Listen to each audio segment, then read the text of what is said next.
we will pay later. I used to have a t-shirt that said, "Teachers make all professions possible." Do you believe that? It's a true statement. All of us in this room probably would not be where we are today if it were not for teachers. So why are we not valuing them? Teachers deserve better salaries. They deserve necessary resources to teach, as well as a solid support system that will help keep them in the profession. There are other issues that need to be addressed in education. Of course there are. We have teacher shortages. We have classroom sizes too large, too many standardized tests, the need for mental health counselors and social workers. The list goes on and on. Thinking about it can become overwhelming, but I prefer to accentuate the positive. It is my hope that our educational system will provide the necessary resources to prepare all children for the 21st century and beyond. Change is inevitable, and the time for change is now. Thank you.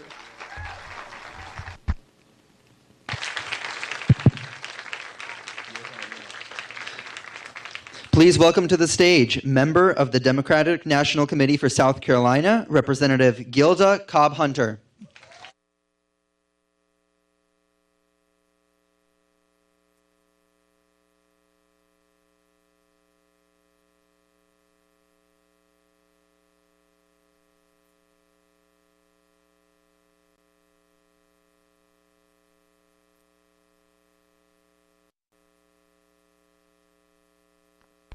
What about, okay. Let me try that again. Hey, y'all. Listen, I'm Gilda Cobb-Hunter. I'm a member of the South Carolina House of Representatives. I'm also a member of the Democratic National Committee, been called the National Black Caucus of State Legislators. I said all of that because I think it's important.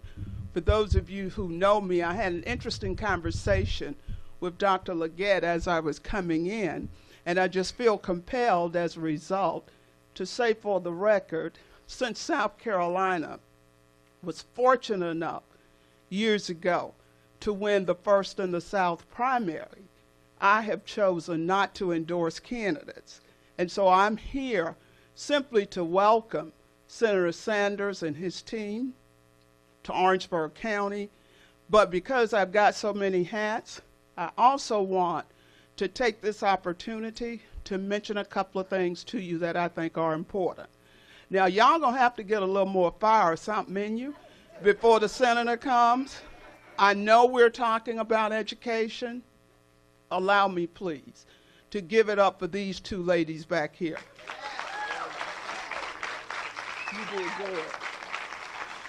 Now, listen, I don't know how many of you saw the rally that the South Carolina for Ed did at the State House a few weeks ago. I have never, in the years I have been in the legislature, seen over 10,000 people on the State House grounds. Y'all, that's worth another clap. Now, wake up in here. Here's what here's the message that I want to leave with you. I am not one of these Democrats who believe we have too many people running. I think we have an opportunity this time around to really focus, talk about issues. We've had two examples up here of people who are struggling in our classroom, trying to educate children in this state in spite of the South Carolina General Assembly. We need to make sure, Madam Teachers, I am hopeful, along with my colleague Justin Bamberg, I am sure, we hope and pray that the teachers will stay woke. It was impressive to see that number, but you need to understand, change doesn't happen without struggle. And I know Dr. West is going to talk about all that, but my point to you is this. Just as has been happening in other communities, in other areas, we need you to get off your butt and run for office. We need you to stop complaining about things without putting some effort into change. I know most of you, if not all of you in here, are Bernie supporters. And I congratulate you on choosing a candidate who is speaking to the issues. We need more of that.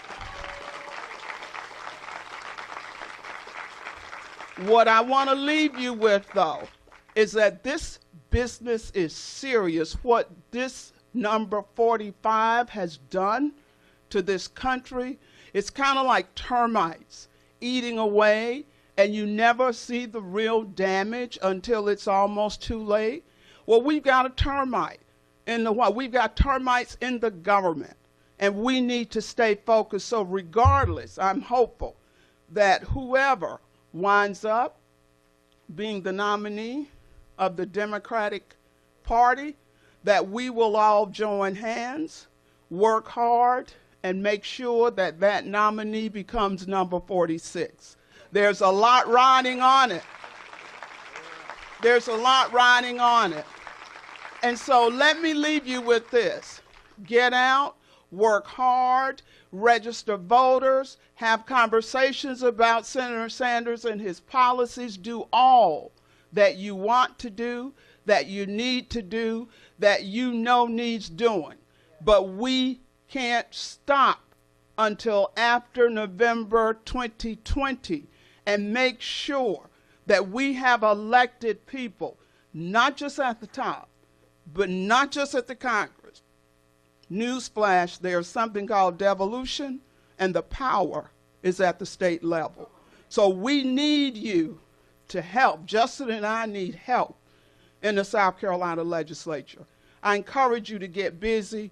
Don't agonize, organize. Thank you so much. Welcome to Orangeburg. Appreciate it. Welcome to the stage, Dr. Cornell West.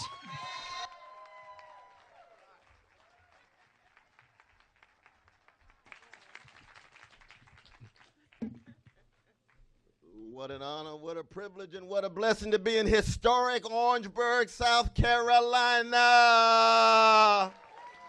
Let us be very clear that this city is historic ground. Blood, sweat, tears, love, unbelievable determination. And to be here to be able to introduce my dear brother Bernie Sanders. Oh yes, visionary. When I look at my dear brother Justin, I see a visionary. When I look at Sister Nicole, I see a visionary. When I look at Sister Lakeisha, I see a visionary. When I look at my sister Gilda, I see a visionary. Give it up for visionaries. You all know the motto of Claflin University is the world needs visionaries. And somewhere I read, where there is no vision, the people perish. And let us never forget the Orangeburg Massacre. 23 precious folk injured. 3 precious brothers, Brother Henry, Delano, and Samuel. Killed. That's 2 years before Kent State, 2 years before Jackson State, 2 months before Brother Martin was taken. That this campaign is just no ordinary campaign now. It's about vision, service to the least of these, and sacrifice willing to accent those who have been cast as the wretched of the earth. And it's true, we got a whole lot of candidates out there, and it's a good thing to have a choice. But you have to be able to discern between those Ashford and Simpson called the real thing and those copies and imitations who's saying what he was saying 4 years ago and act as if they just found their conviction now. Let's just keep it real. We love all of them. They all human beings, and I'm a Christian. They made in the image of God, but we got to be able to make judgments that focus on precious and priceless young folk of all colors, but disproportionately chocolate catching hell, not just in South Carolina, but around the country. That's why Brother Bernie Sanders is no ordinary candidate.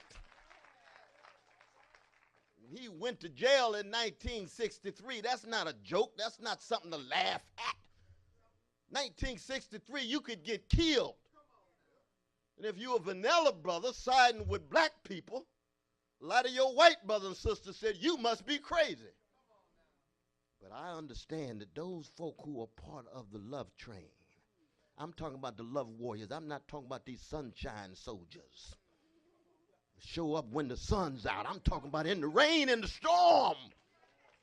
When the winds are blowing and the clouds are in place, that's where you find out who's for real. That's what integrity is. That's what consistency is. We're not talking about perfection. We're not talking about purity. We're talking about folk who have decided based on their calling that they're going to be, in the language of John Coltrane, a force for good. And of course, South Carolina, y'all produced Dizzy Gillespie, so that's just a moment of silence for me. Because when you talk about education, you're not just talking about skill acquisition and information. You're talking about transformation. You're talking about awakening. That's what Robert Smalls had in mind when he emerged out of South Carolina with the first vision of a free compulsory public school system in the history of America. That's a black man from South Carolina with that vision. That's what we're talking about. And if he came back from the grave and said, how are my precious children doing of all colors in South Carolina, there would be tears on his flowing from his eyes. And I'm not just talking about the wealthy side of town. The well-to-do doing well with their kids. Those kids are precious too. But you know what? The poor kids are just as precious as the rich kids in South Carolina, in America, in the world. And that's why Bernie Sanders is not just any ordinary candidate. And that's why I'm blessed, because I know you're here to hear him, not me. Oh, no. But Sister Nina knows. Nina Turner, I love you so. Good God Almighty, you have a love warrior. Put a smile on Nina Simone's face, Fannie Lou Hamer's face. Y'all know Cassandra Maxwell Burney, first black woman, passed the South Carolina bar, education. You know Benjamin Payton, president of Tuskegee for almost 30 years from Orangeburg. You know Eugene Robinson of the Washington Post, he's from Orangeburg. We can go on, and Orangeburg's no ordinary place. But we here to talk about education. Education's got three pillars: formation of attention, the cultivation of a critical consciousness, and the maturation of a loving soul. How do you tend to get the young folk to attend to the things that matter? You got to have resources. You got to have teachers who care. You got to have politicians with a vision. How do you cultivate their critical consciousness so they think for themselves and not just follow the crowd? How do you maturate their souls so they don't end up just smart and rich rather than wise and willing to serve somebody? Three pillars. That's what we see in our dear brother Bernie Sanders. And I introduce to you and present to others the one and only my brother Bernie Sanders with a vision of education for South Carolina, a vision for America. He's been at it for decades and decades and decades, and he's still going strong.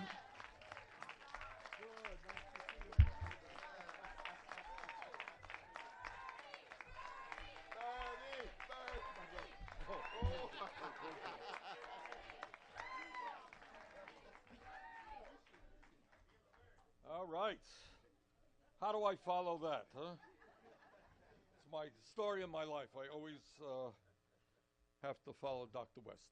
And I wanted to thank all of you for being here in Orangeburg today to discuss, as I think you have heard from the previous speakers, one of the major issues facing our country. And I want to thank the many tens of thousands of people who are watching this event live stream. And I want to thank my good friend, Representative Justin Bamberg, for his remarks and for the great work he's doing. I want to thank Nicole Walker and Lakeisha Fersner Lawrence for not only being great educators, but for standing up and fighting for the kids of South Carolina and America. And I want to thank Representative Gilda Cobb Hunter for her years and years of extraordinary service to the people of this state and for the people of this country. And what can I say about my brother Cornel West, who has for so many years been one of the intellectual giants in our country, and he has inspired young people from coast to coast. Dr. West, thank you so much for what you're doing.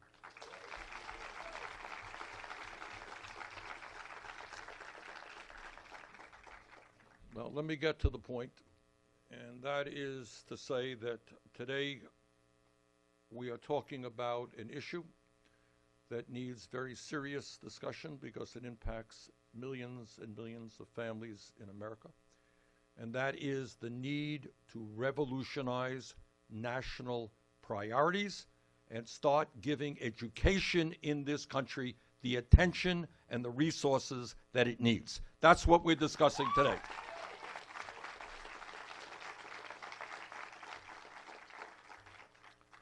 It has been said today, and it has been said a million times, that the future of our country is in our children, all right? And I get a little bit tired of hearing people tell me how much they love America, but apparently they don't love the children of America. I don't understand that.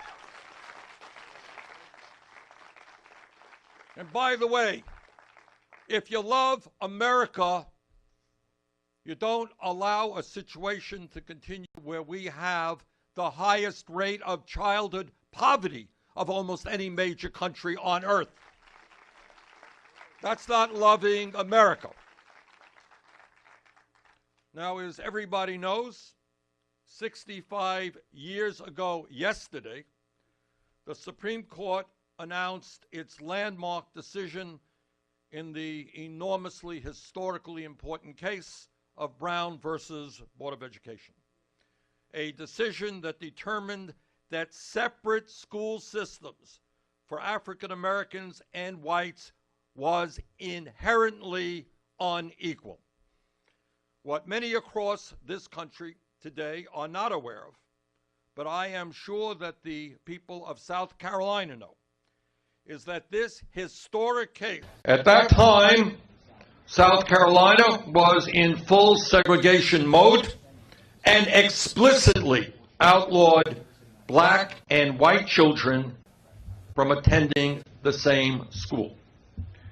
If you can believe this, at that time, the South Carolina Constitution literally said that when it came to black, quote,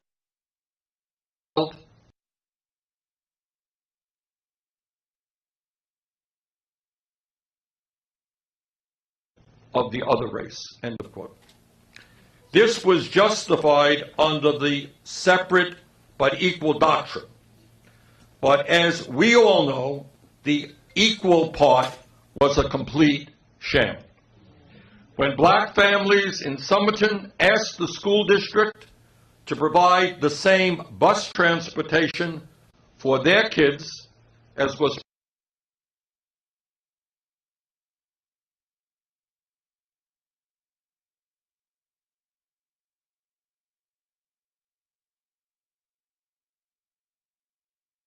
Board of Education official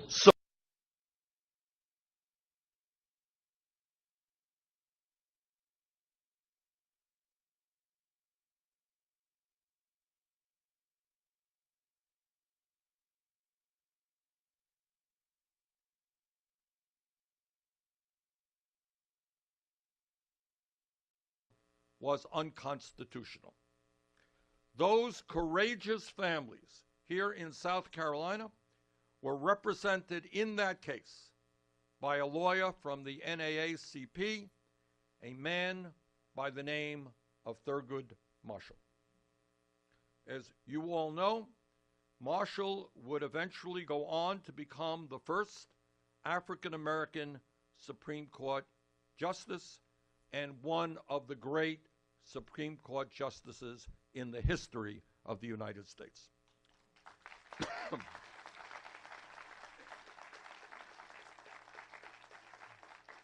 Thurgood Marshall's core belief was pretty simple, not complicated. He believed that it is, and I quote, the right of all of our children, whatever their race, to an equal start in life and to an equal opportunity to reach their full potential as citizens. End of quote. I agree with what Thurgood Marshall said. And in my view, the only way to accomplish that goal is to guarantee every person in our country a quality education as a fundamental human right, regardless of their income. Regardless of their income, regardless of the color of their skin, regardless of their gender, regardless of their religion, regardless of their sexual orientation. This is not a radical idea. This is the idea that America is supposed to be about. And this is an idea that impacted me very personally, as you may know, like many other Americans. I am the son of an immigrant who came to this country not speaking a word of English and without a nickel in his pocket. Over the years, our family never made much money. I lived in a rent-controlled apartment in Brooklyn, New York for my entire childhood. But I was still lucky enough to get a very good public school education. All right? That is what public education did for me. It did for all of us. And I am here to say that the kind of public school education that I and my friends received can and must be a right for every child in the United States of America. That's what we're fighting for. And let me be as clear as I can be.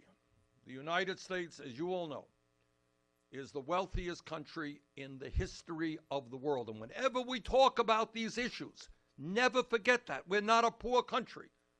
We're the wealthiest country in the history of the world.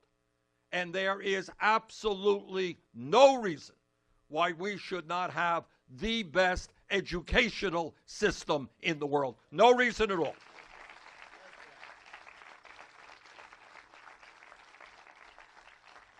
But sadly, as you have heard from our speakers already, you all know that that is far from the case today.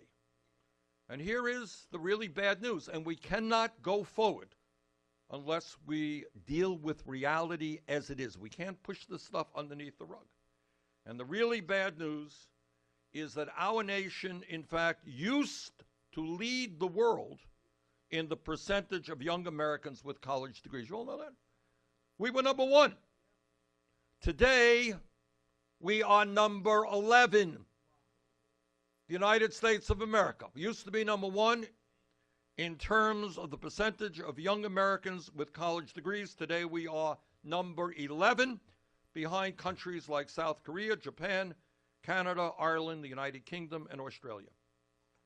And that, to me, is not acceptable. Here in South Carolina, and I have to tell you, I didn't know this until very recently. You did, I didn't. Here in South Carolina, the standard for education, according to the state Supreme Court, is only that children get a, quote, minimally adequate education, end quote. This is America. This is the year 2019. and the doctrine out there is a minimally adequate education. What world are these people living in? How disgraceful is that?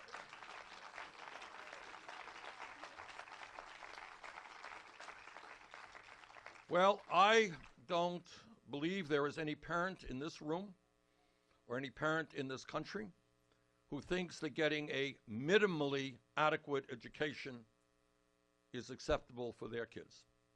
The people in South Carolina, people in Vermont, and all over this country want their kids and their grandkids, and I have 7 beautiful grandchildren, to get an excellent education, not a minimally adequate education.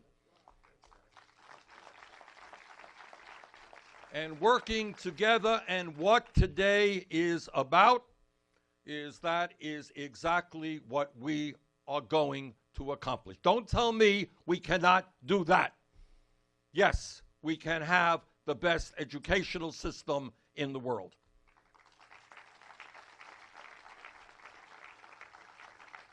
There is currently no state in this country, including my state of Vermont, where the educational system is where we want it to be. Trust me, in Vermont, we have our issues and our problems. But I would be negligent if I did not mention that here in South Carolina, the 2018 graduating class placed nearly last in the nation on college preparedness tests. Last year, just 2% of black students and only a fifth, 20% of white students, met the college-ready benchmark in every subject. That is just not acceptable. Not acceptable. Not acceptable for this nation, not acceptable for this state. Some want to blame the children, some want to blame the parents, and some want to blame the teachers for this crisis. I disagree. The fault does not lie with our families or our teachers. The fault fundamentally lies with decades upon decades of policies driven by government inaction, driven by racism, and driven by neglect.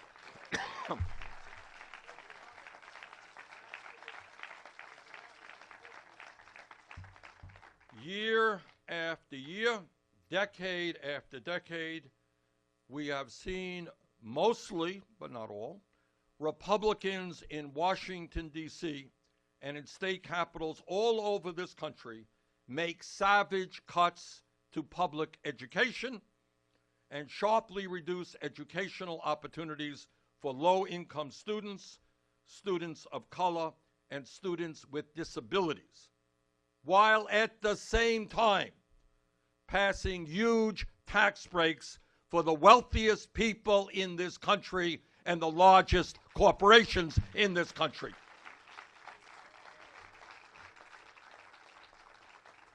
And what today is about is that the time is long overdue for this country to get its priorities right.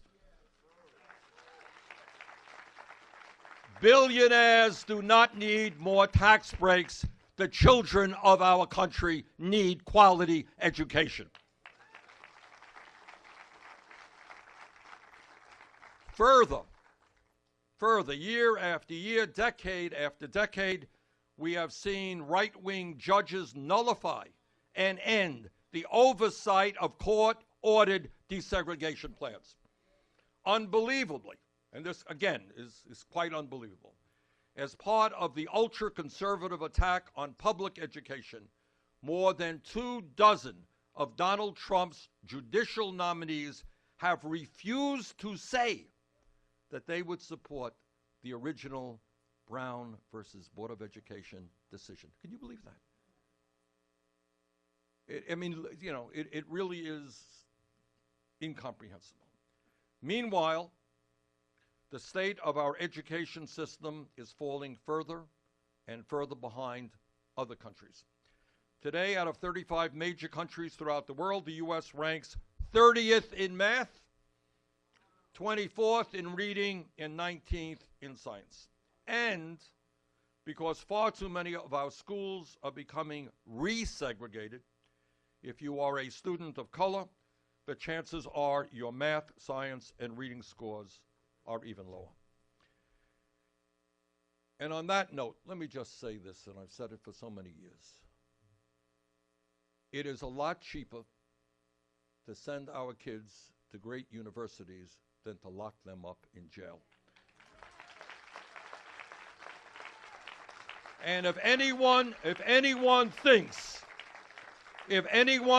that this issue is not connected to the fact that we have more people in jail than any other country on earth, if you don't understand that, you don't understand much about what's going on in America.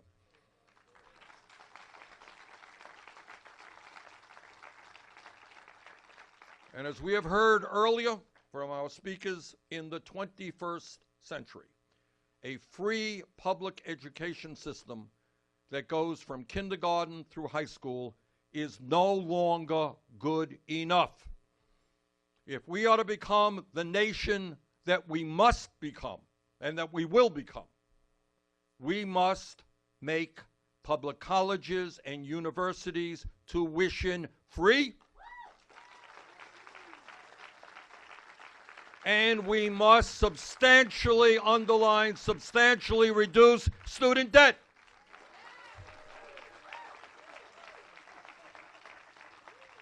I go all over the country. Just talked to a young man today, paying off student debt for decades. Getting a higher education should not be a crime, something that you have to pay for decades. We want our young people to get that education. Furthermore, and again, nobody disagrees with this except the people who have the power in Washington. Who does not understand what every psychologist, child psychologist tells us?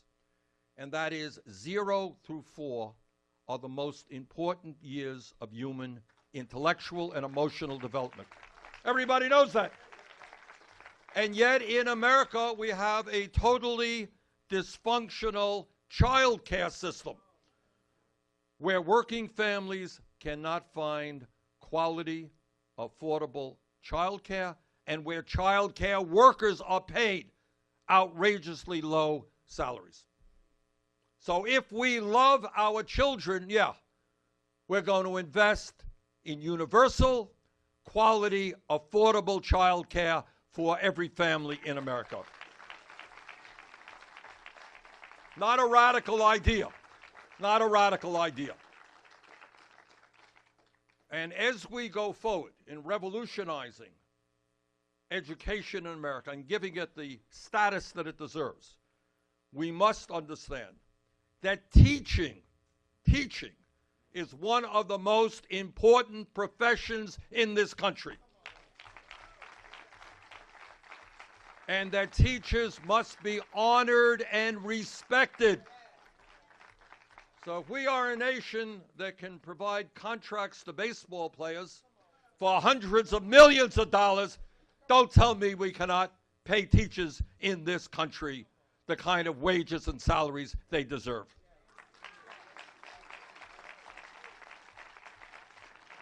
And this, again, is part of the revolution, is to say, of course, education is important. And if education is important, then the people who do the educating are important. In fact, they are doing some of the most important work in this country. And I got to tell you, it saddens me, and it should sadden every person in this country, that we have bright young people who should be going into education, but they're looking around them and say, no, I don't want to do that. I can't make a salary to raise my family on. We want the best and the brightest to be involved in education. And that's what the policies I'm talking about today will do.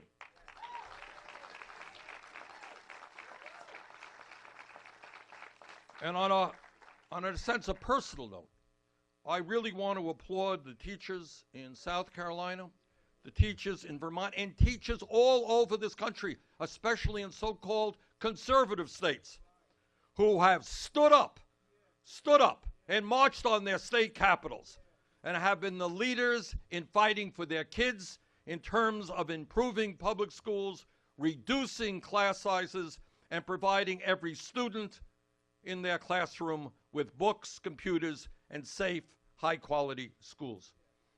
What encourages me, you know, and you stop and you think, I mean, again, when you step outside of the box and you look at it, how does it happen that in America teachers who are poorly paid have to take money out of their own pockets to buy basic school equipment for their children? How insane is that? What encourages me and gives me so much hope about the future is, in fact, the courage that we have seen in West Virginia, in Oklahoma, all over the states, South Carolina, North Carolina, Vermont, teachers standing up for their kids. And I thank them very, very much, because they're not doing it for themselves. They are doing it for the future of this country.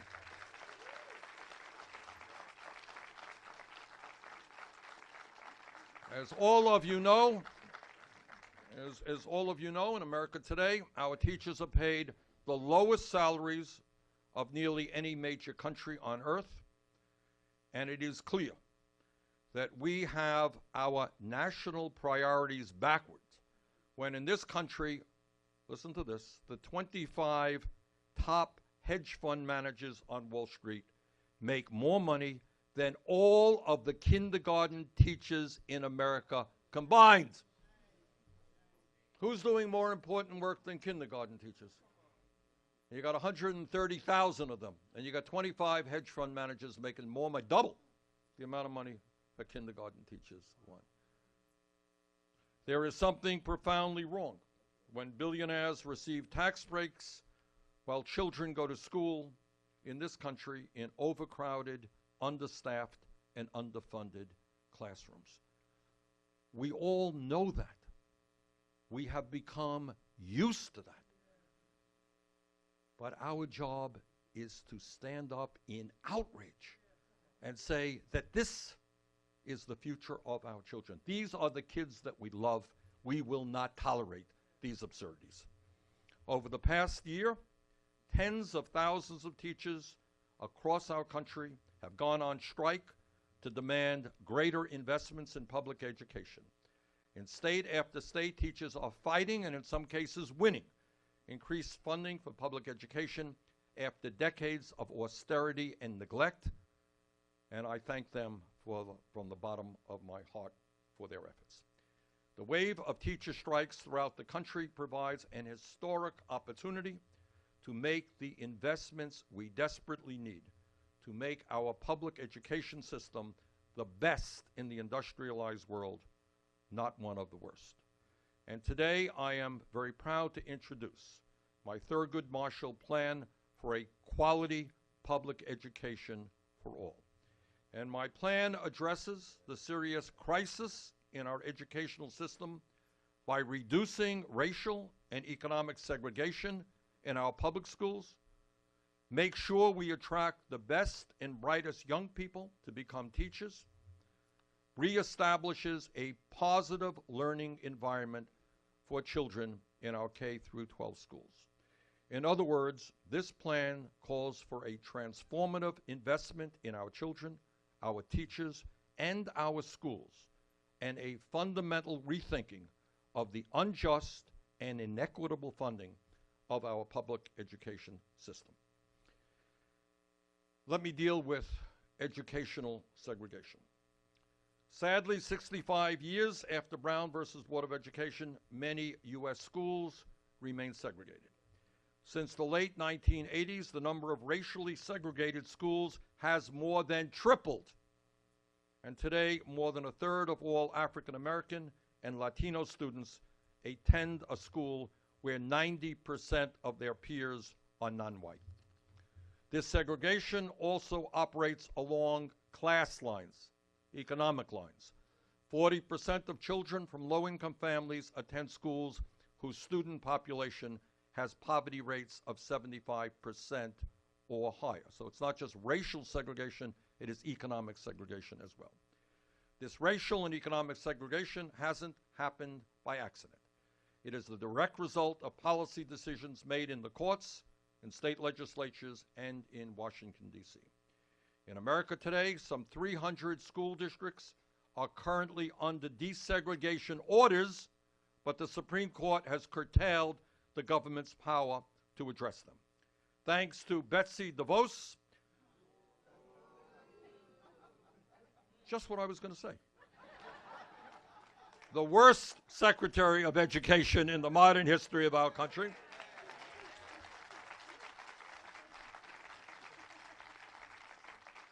The U.S. Department of Education has outrageously scaled back civil rights investigations and dismissed hundreds of them. We need a Secretary of Education who is a fierce advocate for public education and for working class children, black and white, Latino, Native American, Asian American, and who works to integrate our schools, not who is doing everything in her power to undermine public education in this country.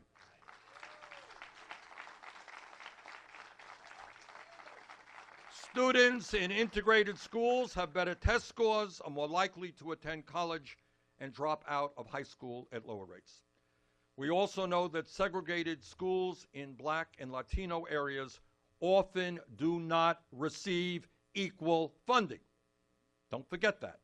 In 2016, school districts serving mostly students of color received $23 billion less in funding than mostly white schools, even though they served the same total number of students. In all, school districts serving the largest populations of black, Latino, or Native American students receive roughly $1,800 less per student in state and local funding than those serving the fewest students of color. There is a similar divide by income. School districts with the highest rates of poverty received about $1,000 less per student in state and local funding than those with the lowest rates of poverty. All of that has got to change.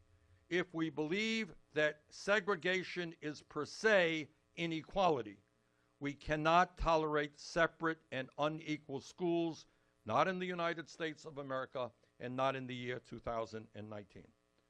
So, when we are in the White House together,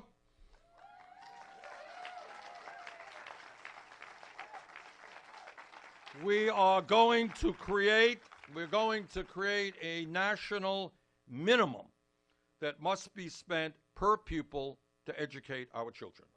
No matter where you live, no matter whether your community's property values are high or low, your kids' schools will be guaranteed a certain minimal level of education funding. We're going to start reinvesting in the federal programs that support the efforts of local school districts to better integrate their schools.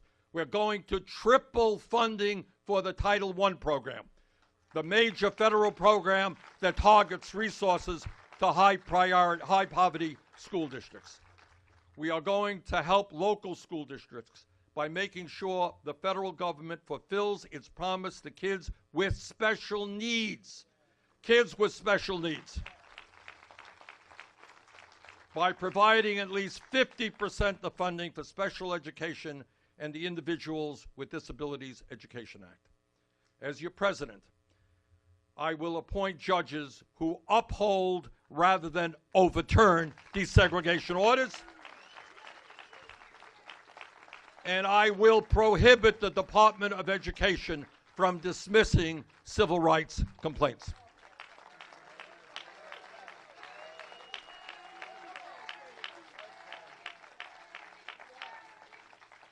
And now let me tell you what we are not going to do. We are not going to do what Donald Trump and Betsy DeVos are proposing. We are not going to propose spending $500 million to expand charter schools.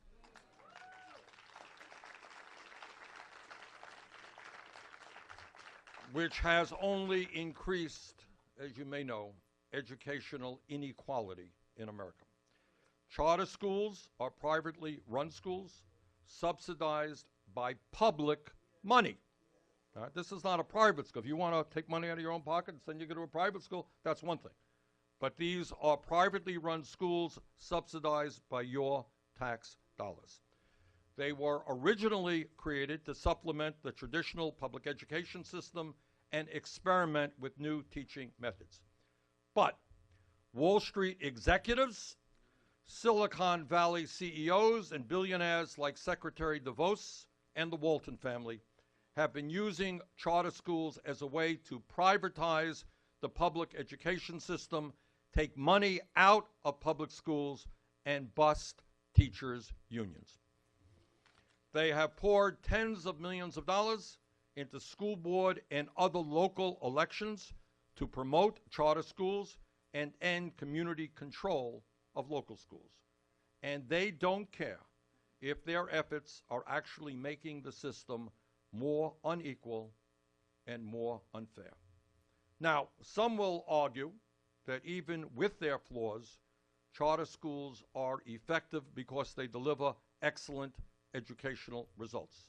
And it is true that some charter schools do produce decent results. Not all charter schools are bad. But far too many charter schools in America are performing worse, much worse, than public schools.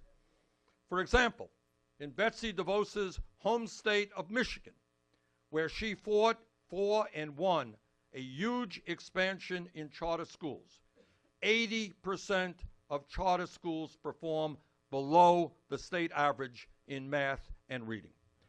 Even advocates for charter schools have described Michigan charter schools as a national embarrassment. Meanwhile, in state after state, we have been hearing about how charter schools are being used to enrich private investors and real estate developers with taxpayer money. Taxpayer money should not be going to make Wall Street operatives even richer. The NAACP has been leading the effort in the demand for a ban on for-profit charter schools and a moratorium on federal funding of new charter schools until we can ensure that they are operating with transparency and accountability. I agree with the NAACP. And as president,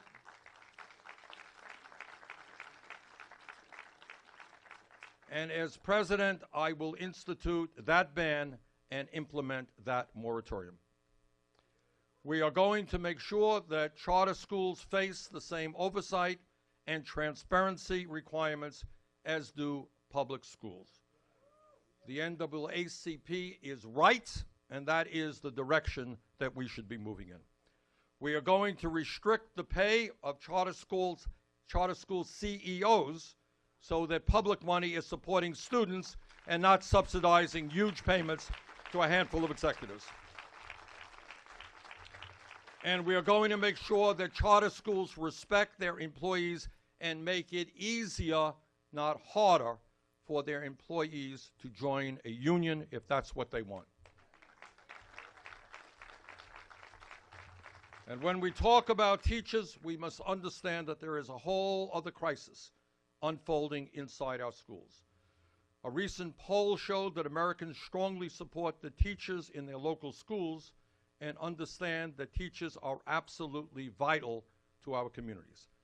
For all the bashing of teachers and teachers' unions that we have seen in the media and in politics, the American people love their teachers, and all of us should. Teachers are, in fact, the anchors of our communities. But let us be clear. For far too long, we as a society have been vastly underpaying our teachers and making it harder and harder for them to do their jobs. Over the last 20 years, the average weekly wages of public school teachers has decreased. Got that? Has gone down even as wages for other college graduates has grown. In 1993, teachers made about 5% less than other workers with similar education. Today, teachers now make 21% less than people with similar education. And they now, on average, make less than the typical worker in every state. Is there any wonder why young people are not going into teaching? In America today, a third of all teachers are working a second job and running up debt just to make ends meet. So we ask them to do a great job with our children, to pay attention to every kid in the classroom, and yet so many of them have to work other jobs just to take care of their families. And with states cutting funding for schools, almost 80% of teachers report purchasing school supplies with their own money. In more and more places in America, teachers can no longer afford to live in the school districts where they teach. As a result of low pay and other inequities, 20% of teachers now leave the profession within 5 years. Think of what that means to the kids when teachers are coming in and coming out. This high rate of turnover is more pronounced in low-income communities of color, and has created outrageous teacher shortages. And let me applaud and congratulate the teachers here in South Carolina and all across America, as I said earlier, who have stood up and fought back. All over this country, teachers are telling us that no, they should not have to work 2 or 3 jobs just to make ends meet.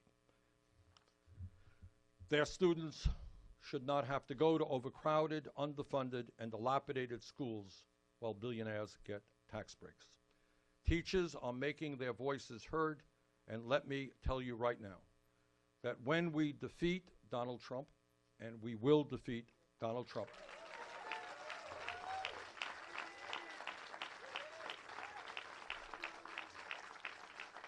the teachers of America will be my partners in the administration that we forge. It will not be CEOs from Wall Street making educational decisions. It will be people who love the kids in this country and who support public education.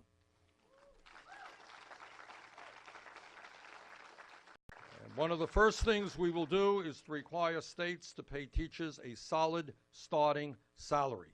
And that includes cost of living increases so that teachers are not priced out of their school districts. And because we believe in equal pay for equal work, we're going to make sure that we end gender disparities in teacher pay.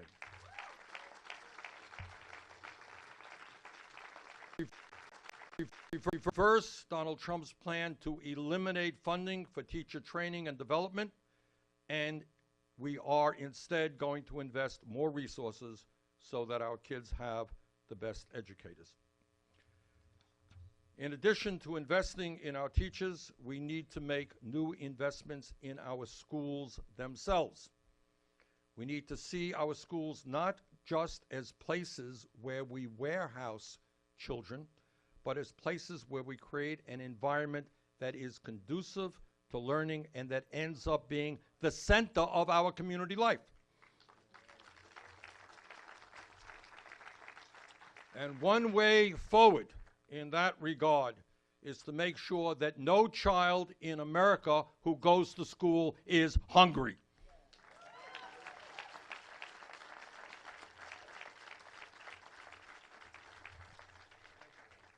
Further, as president, my administration will provide year-round free universal school meals.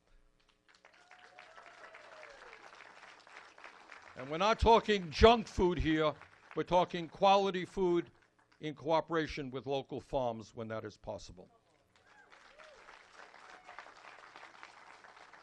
And here is another issue that we are going to address, which is very dear to my heart because I've seen it work in Vermont. When we talk about education, it is not just the normal school day. What happens to the children after they leave school? What do they do at 3 o'clock to 5 o'clock? And by the way, what sociologists tell us, this is a time when kids get into trouble. So we are going to fund high-quality after-school programs all across this country. And here's something else we're going to do. We're going to fund summer programs for kids as well.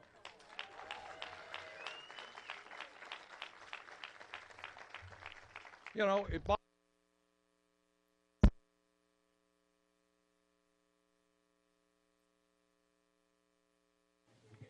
boggles my mind that summertime comes where kids are after school and parents are worried about whether these kids are involved in constructive activities or something else.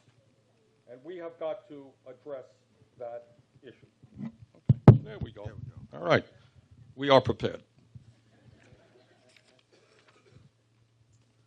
Right now, for every child in an after-school program, 2 more are waiting to get in, and that is unacceptable. We will also make substantial investments in rebuilding and modernizing our crumbling schools. Can you believe that kids all across this country are going to schools which are dilapidated, in some cases do not even have clean drinking water? Donald Trump has been floating an infrastructure plan that is designed to reward his friends on Wall Street. I've got a better idea. In our administration, our infrastructure plan is going to renovate, modernize, and rebuild our schools.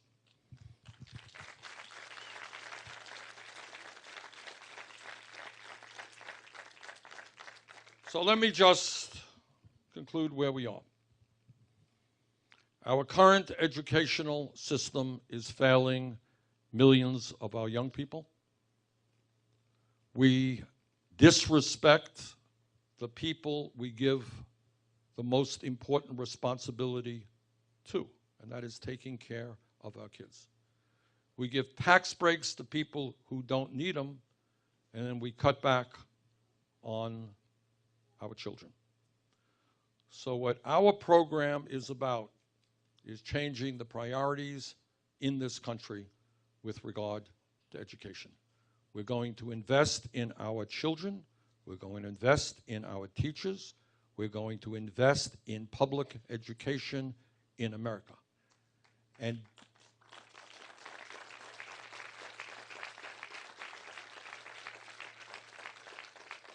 you know, this is America, and please don't tell me that we in the wealthiest nation on earth cannot have the best education from preschool to graduate school. Don't tell me we cannot afford to do that. Don't tell me we cannot get young people excited to engage in the important work of education. Don't tell me we can't rebuild our schools so that they are modern buildings with the latest technology. Don't tell me that in America we can't do that. Under my presidency, not only will we do that, but we're going to do that working together. And our goal is to make sure that the future belongs to our children, a bright future, a wonderful future, a future in which they are the best educated children in the entire world. Thank you all very much.